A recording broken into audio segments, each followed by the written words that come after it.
Senhor, essa é a nossa oração. Leva-nos mais fundo. Queremos estar mais perto do Senhor. Aquece o nosso coração com a Tua palavra, Senhor, e nos transforma. É isso que te pedimos em nome de Jesus. Amém. Poder sentar, meus irmãos. Privilégio estar aqui com vocês. Faz tempo que eu não apareço na quarta. Eu tenho corrido muito, mas eu disse, não, essa quarta-feira estarei lá.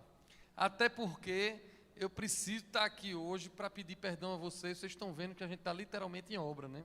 Então, a gente está aqui, a gente andou 2 metros para frente, diminuiu a quantidade provisoriamente de bancos, porque a gente está fazendo a reforma do altar.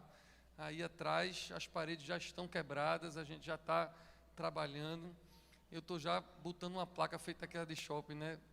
Perdão pelo transtorno. Estamos trabalhando para melhor servi-lo.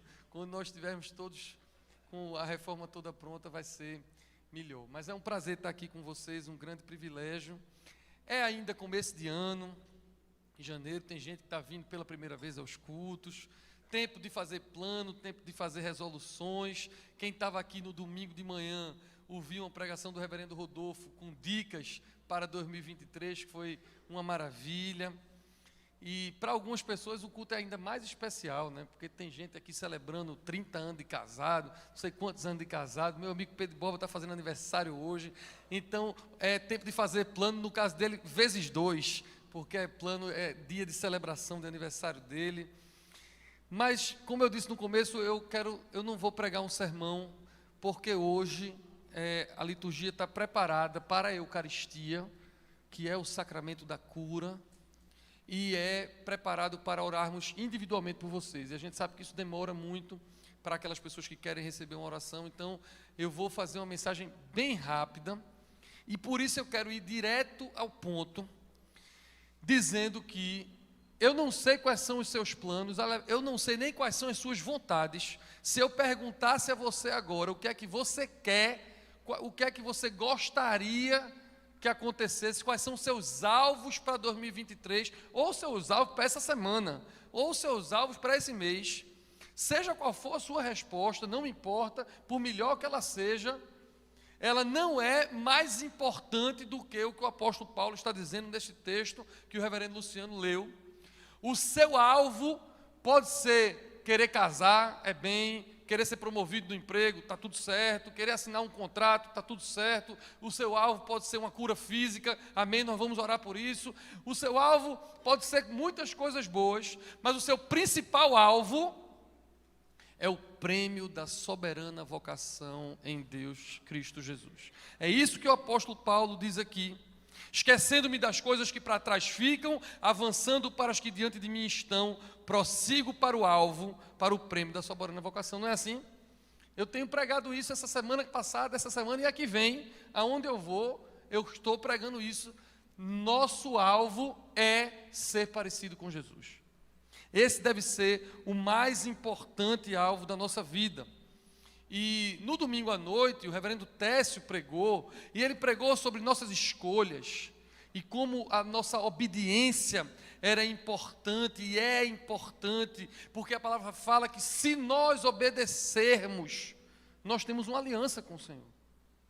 Mas todos nós sabemos que somos pecadores, somos frágeis, somos falhos, mas quando o nosso alvo é a soberana vocação em Cristo Jesus, então em Cristo nós temos perdão, em Cristo nós temos reconciliação, força para viver.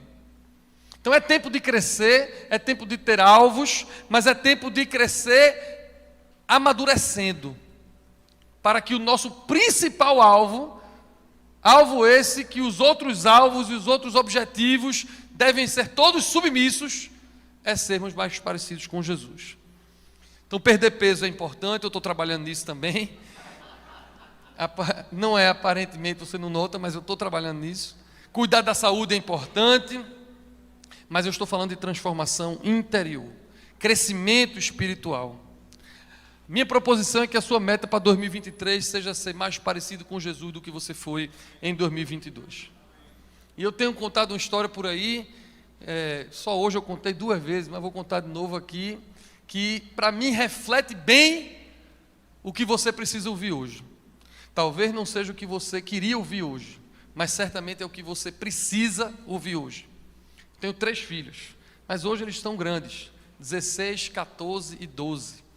Mas o meu terceiro filho, que hoje tem 12, é um hominho já, quando ele era bem pequenininho, não sei exatamente quantos anos ele tinha, mas bem pequenininho, ele falava errado, ele tinha aquele R que não sai direito, trocava o R pelo L. É comum, né? E ele tem 2 irmãos mais velhos e muitos sobrinhos, e o povo gosta de fazer bullying.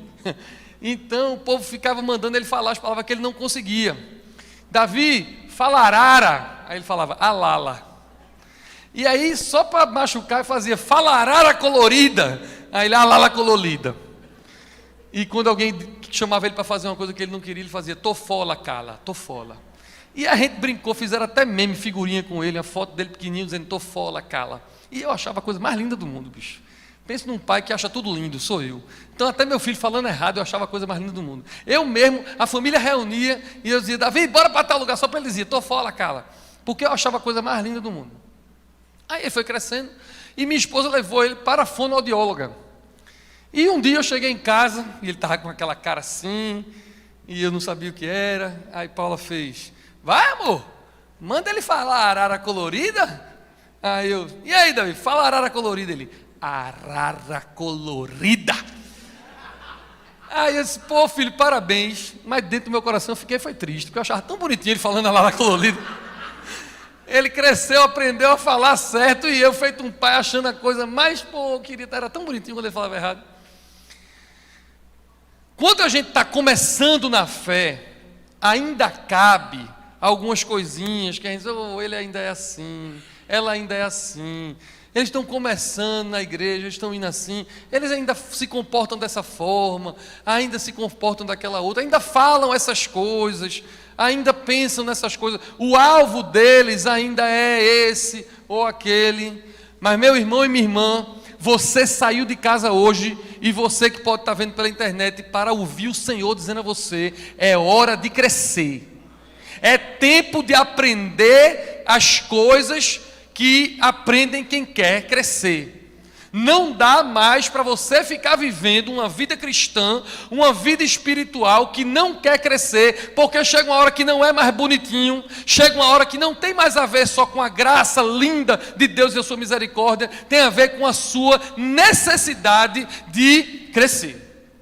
Hoje é uma noite para você crescer, para você decidir que em 2023 há coisas que você não pode tolerar mais no seu comportamento, e há coisas que você não pode mais adiar mais na sua vida espiritual.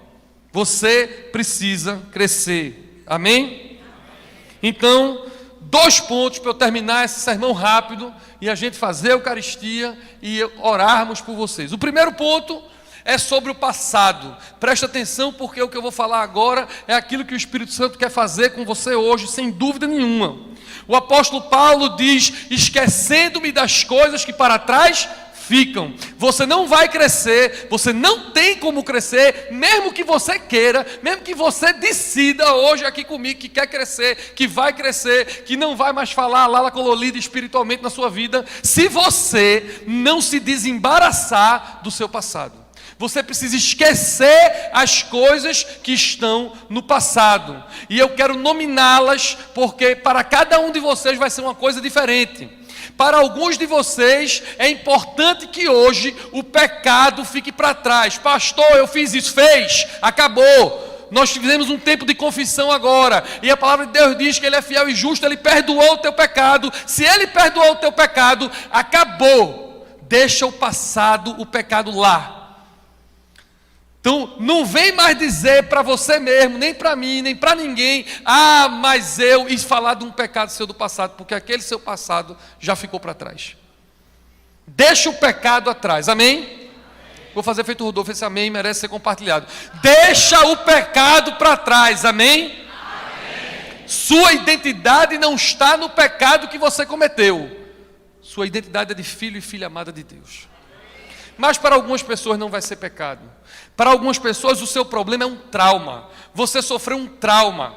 Seja qual for o trauma, físico, emocional ou mesmo espiritual, aconteceu alguma coisa que você é literalmente traumatizado, e porque você é traumatizado, consciente ou inconscientemente, você fica dizendo, eu não cresço, as coisas não funcionam na minha vida, nada vai, por quê? Aí você lembra de um acontecimento do passado, mas esse acontecimento ficou no passado. Esqueça das coisas que estão no passado e vá para as coisas que estão adiante de você. Já quando a gente for orar, eu quero que você nomine o acontecimento, o trauma, e diga que aquilo ficou no passado. Isto não vai definir o seu futuro. Quem define o seu futuro é a graça de Deus, que faz a gente começar de novo, do zero. Amém? Para algumas pessoas não vai ser o pecado nem o trauma. Para algumas pessoas vai ser uma rejeição. Eu fui rejeitada pelo marido. Eu fui rejeitado pela esposa. Eu fui rejeitado pela minha mãe. Eu fui rejeitado desde a barriga pela minha mãe. Eu entendo, dói. Eu não estou com falta de empatia. Eu só estou dizendo que mesmo você tendo sido rejeitado, você foi no passado. Isto não pode ter poder para decidir o seu futuro. Você tem que deixar essa rejeição para lá. Não fica mais dizendo que foi abandonada, que fui abandonado, que fui rejeitado. Você foi, agora você é acolhido, você é filho, você é abençoado em nome de Jesus. Então vamos deixar no passado as rejeições, amém? E por último, não, tem dois, que eu acabei de pensar no outro. Tem gente que não é o pecado, o trauma, a rejeição, tem gente que é uma frustração. Eu tentei, mas não consegui. Mas eu tentei a empresa, eu tentei o emprego, eu pedi aquela menina em namoro, levei um ré, sei lá, qualquer coisa. Eu fiz alguma coisa que recebi um não. Eu me frustrei. Frustrei é passado. O não faz parte do passado.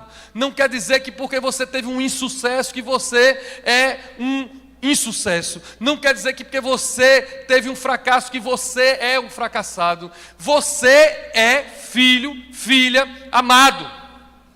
Então não viva, eu não vou porque eu tentei e não deu certo. Você tentou e não deu certo no passado. Em Cristo, tudo se faz novo. E agora sim, por último, porque esse é muito importante, porque o Espírito Santo está lembrando desse que é muito importante. Tem gente que fica preso no passado porque sofreu uma injustiça. E aí a culpa não é sua. Não tem nada a ver com a sua performance. Não foi você que foi rejeitado, não foi você que fracassou, não foi você que cometeu um pecado ou sofreu um trauma. Alguém fez alguma coisa que lhe causou uma injustiça. E é verdade, você está certo. A outra pessoa está errada, o governo está errado, o seu sócio estava errado, seu cônjuge estava errado, seu pai estava errado. Alguém cometeu uma injustiça com você. Está certo, você sofreu uma injustiça. Vai ficar preso nela para sempre, vai ficar para sempre dizendo que é um injustiçado, vai ficar para sempre dizendo que porque você sofreu essa injustiça do seu irmão, ou do seu sócio, ou do seu amigo, as coisas não vão andar na sua vida. Você sofreu uma injustiça no passado. Deus é a sua justiça. Deus pode fazer com você mais do que o mal que lhe fizeram. Aliás, se fizeram mal a você, Deus vai transformar o seu mal em bem, porque é assim que Ele fez com José. E eu podia passar aqui 2 horas falando, mas não tenho tempo de todas as pessoas para quem Deus transformou a injustiça em justiça. Não se agarra na tua justiça, Deus é a tua justiça. Amém? Vamos orar por isso hoje. Então o passado fica para trás. Se você tiver que perdoar alguém, perdoe hoje. Aqui, venha para frente. Nós vamos ter nós vamos ter umas 10 filas de oração aqui espalhadas, daquela porta de vida até aquela outra. Você procure um de nós que vamos estar orando por você. Diga assim, eu não consigo perdoar fulano, me ajude, nós vamos orar com você. Você vai perdoar hoje, não deixe para amanhã. Às vezes não é você perdoar, é você liberar perdão. Eu quero pedir perdão para alguém, não consigo pedir perdão. Venha, nós vamos orar e você vai ter força para ligar, mandar um WhatsApp, fazer qualquer coisa. Vai pedir perdão a quem você precisa pedir perdão, a quem você magoou. Ou uma injustiça, se for para você deixar para lá, você vai conseguir deixar para lá hoje. Amém? E por último, o futuro. Algo novo. Esquecendo-me das coisas que para trás ficam. Avançando, como o nosso bispo gosta de dizer, avante. Avançando para as coisas que diante de mim estão. É tempo de você avançar. É tempo de você mudar. É tempo de algo novo na sua vida. E eu fico falando assim, na minha cabeça, Eliel, pode começar, viu? Eu fico pensando assim, e a banda pode ir chegando, inclusive, que eu vou terminar agora. Eu tenho, você não me conhece, mas eu não gosto muito de mudança. Mudança me agonia, mudança me deixa ansioso. Eu gosto das mesmas coisas. Eu torço pro Náutico há 43 anos. A minha mulher é a mesma, é a única, há 23 anos que eu estou com ela. Tudo meu é o mesmo. As roupas que eu uso são velhas, até eu aguentar, porque eu gosto também. Meus amigos são os mesmos há 30 anos. Todo meu é o mesmo, não gosto de mudar. Fui casar com uma mulher que é nômade, gosta de mudar de apartamento só para me dar ansiedade. Ela quer se mudar de 2 em 2 anos, ela se muda, só para me dar agonia. Mas veja, eu não gosto de mudar, mas eu não estou falando disso, e você sabe que eu não estou falando disso. Eu não estou falando de mudar de roupa, mudar de terreno, mudar de apartamento, mudar de igreja, mudar de cidade, não estou falando. Eu estou falando que você tem que estar pronto para avançar para algo novo na sua vida espiritual. Eu estou dizendo que você precisa deixar as coisas no passado para começar a avançar com uma canção que nós vamos cantar agora, para que você fique aquecido pelo Espírito Santo, sem medo. Tem pessoas que ficam sem crescer por medo da mudança. Medo, o que é que os meus amigos vão dizer? O que é que a minha família vai dizer? O que é que... Medo, e o que é que as pessoas no meu trabalho? Será que eu vou ter sustento? E será que... O perfeito amor, o amor da provisão, o amor da proteção, o amor do acolhimento, o amor que lhe faz filho amado, é o amor que lança fora todo medo. Não tenha medo da mudança, não tenham medo de romper, não tenham medo de tomar decisões que vocês precisam tomar, não tenham medo de sonhar o que vocês precisam sonhar. Mas não vamos ser medíocres, não vamos começar o ano de 2023 agarrado nas coisas do passado ou na mesmice que o mundo quer que a gente viva. Queira romper em nome de Jesus. Nós vamos fazer isso. Vou orar agora por você de maneira coletiva. Nós vamos cantar. Vai haver um ofertório, celebraremos a Eucaristia, o sacramento da cura, corpo e do sangue de Jesus, que vai lhe fortalecer para tudo isso. Não é a retórica de um homem, é o corpo e o sangue de Cristo que nos alimenta, e o Espírito Santo é que vai dar força para tudo isso que está acontecendo aqui no mundo espiritual. E quando tudo isso passar, nós vamos orar por você individualmente. E eu sei que Deus vai operar maravilhas no nosso meio, já está operando, porque eu já estou sentindo que Ele está operando. Amém? Curve sua cabeça, feche os seus olhos. Senhor Deus, nós cremos na operação do Teu Espírito Santo no meio da Tua igreja. Nós cremos, Pai, que a nossa fé não é brincadeira. Nós cremos que nós não estamos brincando de igreja, Senhor. Nós temos a convicção de que o Senhor está no nosso meio. Somos mais de 2 reunidos em Teu nome. E nós temos a convicção de que Tu és o Deus que opera a cura. Tu és o Deus da provisão, da proteção. Tu és o Deus que nos quer fazer crescer. Tu és o Deus que pode nos fortalecer para isso, porque nós não temos força para isso em nós mesmos. Nós cremos que Tu és o Deus que vai fazer os milagres necessários para que a gente consiga romper, porque com a nossa própria força nós não vamos romper. Tu és, Senhor, a nossa força. Vai agora em cada homem, em cada mulher que está aqui, e os que porventura estão acompanhando pela internet. Em nome de Jesus, traz convicção da Tua direção. Que haja uma unção de discernimento nessa noite, para que todos sintamos o Teu toque. Se isso acontecer, como eu creio, vai ser suficiente para o ano todo. Tanque cheio da Tua graça. É isso que eu te peço em nome do Pai, do Filho e do Espírito Santo. Amém.